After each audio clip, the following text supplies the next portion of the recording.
คนที่ติดตามคนที่ดูผมจริงๆทุกวันไม่ต้องอธิบายให้เขารู้เลยเขาจะรู้เขาเอง แต่ถ้าเราไปอธิบายกับคนที่ไม่เคยติดตามเราไปอธิบายกับคนที่ไม่รู้จักเราไม่ได้เป็นคนที่ชื่นชอบเราไม่ได้เป็นแฟนคลับเราอะไรเงี้ยผมมองว่ามันก็ไร้ประโยชน์เราจงอธิบายกับคนที่เราควรอธิบาย แต่คนไหนที่เราไม่ควรอธิบายเราจะอธิบายทำไมเพราะตอนเนี้ยเปิดไปทีวีช่องไหนก็เห็นแต่หน้าค่อยเปิดไปทีวีช่องไหนก็พูดถึงค่อยแต่ว่าข่อยไปอ่านแล้วคอมเมนต์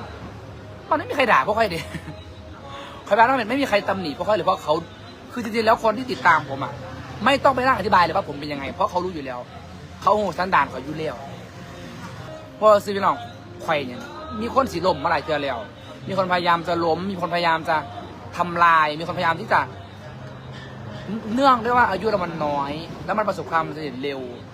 คนเขาเรียกว่าอะไรบาดอิจฉามันอิจฉาคนบาดอยากทำลายเขาอยากเหยียบเขาลงกับเหยียบเขาลงแต่ว่าโทษที่เรื่องมันเหยียบเขาบ่ได้เพราะว่าเขากับ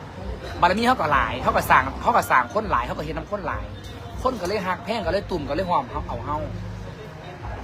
อันนี้คือเรื่องจริงอันนี้คือเรื่องจริงที่เราปฏิเสธไม่ได้ปฏิเสธว่าอะไรพี่น้องเขาต้องเห็นน้ำข้นก่อนบริวารอิ่มเราก็อิ่ม